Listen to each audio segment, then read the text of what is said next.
Bismillahirrahmanirrahim. Assalamualaikum warahmatullahi wabarakatuh. Selamat datang kembali bersama kami di channel Azril Hidayat. Pada video kali ini, teman-teman sekalian, kami akan sampaikan tentang 4 hasil tahap 2 atau 4 kriteria hasil dari pengumuman seleksi P3K di tahap yang kedua beserta dengan penjelasannya. Kemudian, dalam video ini kami akan ungkapkan penyebab keterangan tidak mengisi formasi. Nah, kemudian apa yang harus dilakukan di masing-masing hasil dari pengumuman tersebut ya. Ketika tidak mengisi formasi, kemudian apa yang harus dilakukan, ketika lulus apa yang harus dilakukan. Ya, namun sebelum kita masuk di pembahasan, bagi teman-teman yang baru saja menemukan channel ini seperti biasa, silahkan subscribe channel ini dan jangan lupa nyalakan lonceng notifikasinya. Terima kasih. Bismillah, kita ke pembahasan. Nah, sesuai dengan penyesuaian jadwal ya, atau jadwal yang terbaru ya, penyesuaian terakhir dari guru ASN P3K tahun 2021, bahwa pengumuman seleksinya adalah di tanggal 16 Desember. Nah, teman-teman tentunya sudah melihat ya hasil atau pengumumannya. Nah, kemudian untuk masa sanggahnya nanti di poin ke-6 ini ya, teman-teman bisa lakukan di tanggal 17 sampai 19 Desember tahun 2021. Nah, masa sanggah ini merupakan masa yang penting ya bagi teman-teman yang misalkan tidak mendapatkan afirmasi, kemudian tidak diakomodir ya oleh Panselnas, kemudian nilai di tahap yang pertama misalkan ya passing grade lebih tinggi, tapi yang muncul di pengumuman justru passing grade yang lebih rendah di tahap yang kedua dan seterusnya. Itu teman-teman bisa melakukan sanggah di tanggal 17 sampai 19 Desember melalui akun SSC ASN masing-masing. Nah, kemudian untuk pengumuman pasca sanggahnya itu di tanggal 30 Desember tahun 2021. Semoga ini jadwal ini tidak mengalami kemunduran ya. Nah, akan kami bahas di sini. Nah, yang pertama, hasil pengumuman ASN P3K guru tahap yang kedua ini ternyata muncul seperti ini. Ada teman-teman yang hasilnya adalah menunggu pengumuman resmi Panselnas ya, pencarian data. Setelah memasukkan NIK, kemudian nomor peserta, ternyata seperti ini, menunggu pengumuman resmi Panselnas. Nah, tentunya teman-teman yang mendapatkan pengumuman seperti ini tetap cek secara berkala ya di portal pendaftaran guru P3K ya, guru-p3k.kemendikbud.go.id. Di situ pengumuman hasil seleksi kedua teman-teman cek secara berkala, atau teman-teman bisa langsung menghubungi helpdesk ya Dirjen GTK melalui Telegram. Itu biasanya dijawab secara fast respon ya, respon secara cepat.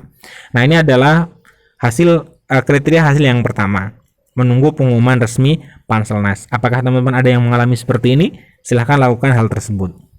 Nah, kemudian yang kedua adalah ini ya, hasil dengan keterangan lulus dan mengisi formasi. Nah, lulus dan mengisi formasi. Ini yang saya contohkan adalah jabatan guru kelas dengan nilai manajerial 176, wawancaranya 39, nilai teknis murninya 295, nilai teknis afirmasi 295. Nah, untuk guru SD ini dengan P1 yaitu 320 ya, kemudian P3-nya 270, dan peserta ini mendapatkan P3 270 dan lulus serta mengisi formasi. Karena di formasi tersebut tentunya masih ada terjadi kekosongan formasi setelah menggunakan P1, kemudian diterapkan P2 tidak ada yang 50 tahun, sehingga diterapkanlah P3 atau passing grade kategori 3 dan memenuhi ya. Di sini nilai teknis murninya 295, sedangkan P3-nya 270, lulus dan mengisi formasi. Nah, ini sudah jelas ya untuk kategori yang kedua, hasil pengumuman yang kedua, lulus dan mengisi formasi.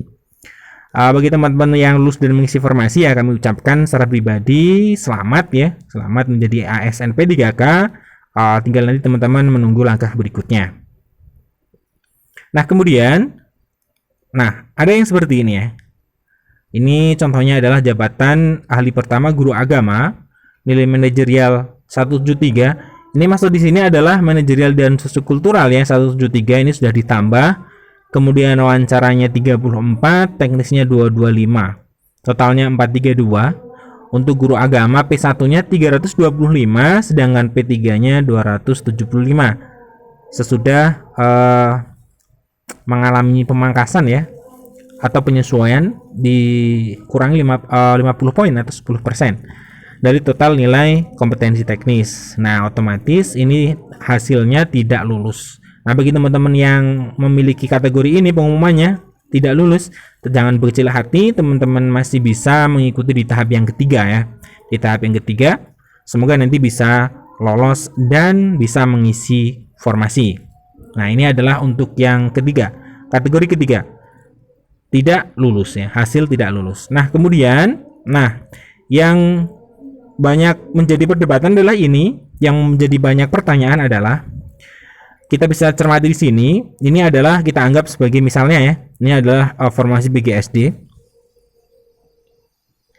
Nah, di sini nilai manajerialnya 198, wawancaranya 40, teknis murninya 285, nilai teknis afirmasi 500. Jadi totalnya adalah 738, tetapi tidak dapat mengisi formasi. Keterangannya seperti ini. Tidak dapat mengisi formasi. Nah, ini adalah nilai teknis murninya 85. Kemudian dapat afirmasi karena dia adalah sardik ya, bersardik. Jadi nilainya otomatis menjadi 100% atau 500 poin. Nah, kenapa dengan nilai 500 poin teknis, kemudian wawancara passing grade, manajerial sosiokultural juga passing grade, sehingga dia mendapatkan P1, tetapi tidak dapat mengisi formasi, artinya lulus passing grade tetapi tidak mengisi formasi. Nah, untuk hal ini kita harus merujuk ke peraturannya ya. Nah, di sini sudah saya screenshot ya tentang Permen Pan RB nomor 28 tahun 2021 di paragraf 10 tentang pengolahan nilai hasil dan masa sanggah seleksi kompetensi 2. Dijelaskan di ayat yang pertama, pelamar pada seleksi kompetensi 2 dinyatakan lulus jika nilai yang diperoleh memenuhi nilai ambang batas dan berperingkat terbaik. Nah, ini perlu dicermati di sini adalah poinnya berperingkat terbaik. Berperingkat terbaik. Jadi passing grade saja tidak cukup, harus berperingkat terbaik. Nah, bisa kita asumsikan jadi peserta ini itu sudah passing grade P1 dengan nilai 738, tetapi dia tidak terbaik. Nah, kemungkinan adalah ada peserta lain yang memiliki nilai lebih tinggi nilai totalnya dari 738. Sama-sama misal ya memiliki afirmasi sardik. Nah, dia bisa menjadi yang lolos misalkan hanya ada satu formasi. Nah, peserta ini dengan nilai total 378 artinya dia tidak dapat mengisi formasi karena formasinya sudah diisi oleh peserta yang nilai totalnya lebih dari 738. Ini sungguh disayangkan ya, karena nilai sudah cukup tinggi 738 akan tetapi tidak dapat mengisi formasi. Ini adalah kategori hasil dari pengumuman seleksi tahap yang kedua. Yang keempat ya, dari yang pertama masih menunggu resmi Panselnas, kemudian yang kedua adalah lulus dan mengisi formasi, yang ketiga hasil tidak lulus, dan yang keempat tidak dapat mengisi formasi. Nah, dari keempat hasil ini kemudian apa yang harus dilakukan oleh peserta? Nah, seperti ini. Jika lulus, maka lulus passing grade dan lulus formasi. Ini sudah jelas ya. Kemudian apa yang harus dilakukan? Menunggu pengumuman pemberkasan. Nah, jadi teman-teman yang dinyatakan lulus dan mengisi formasi, maka teman-teman silahkan menunggu pengumuman dari BKD atau BKPP atau dari pemerintah daerah ya untuk pemberkasan tahap yang kedua. Nah, kemudian untuk yang kedua tidak dapat mengisi formasi, dia lulus passing grade tetapi formasi sudah terisi. Tadi yang saya sudah jelaskan. Mungkin satu lowongannya tetapi pendaftarannya dua, pesertanya dua, semuanya passing grade P1. Yang bisa mengisi hanyalah passing grade yang tertinggi atau nilai total tertinggi. Nah, jadi peserta yang tidak mengisi formasi dia passing grade tetapi formasinya sudah diisi. Kemudian apa yang harus dilakukan? Menunggu optimalisasi formasi. Walaupun untuk optimalisasi formasi ini belum jelas kapan dilakukannya. Ada yang mengatakan ya pernyataan Bu Ses Dirjen di tahap 3, ada kalau Pak Iwan mengatakan di tahun 2022. Nah, ini kita tinggal menunggu lagi. Jadi teman-teman yang sudah lulus passing grade tapi tidak ada formasinya, tidak mengisi formasi, maka teman-teman silahkan pantau terus saja informasinya sehingga nanti bisa jelas. Nanti di tahap 3 bagaimana bagi teman-teman yang tidak mengisi formasi, silahkan mengikuti kembali saja.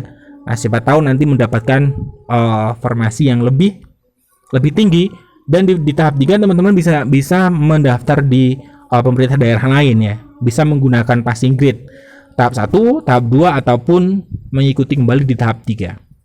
Kemudian yang ketiga, bagi yang tidak lulus, artinya tidak mencapai passing grade, maka tidak dapat formasi. Maka mengikuti ujian P3 tahap yang ketiga jika masih ada formasi kosong. Nah, ini adalah hal-hal yang harus dilakukan bagi teman-teman yang sudah mendapatkan hasil P3K guru di tahap yang kedua. Nah, sekian informasi dari kami, semoga ini bermanfaat. Jangan lupa share ke teman-teman jika informasi ini bermanfaat. Assalamualaikum warahmatullahi wabarakatuh.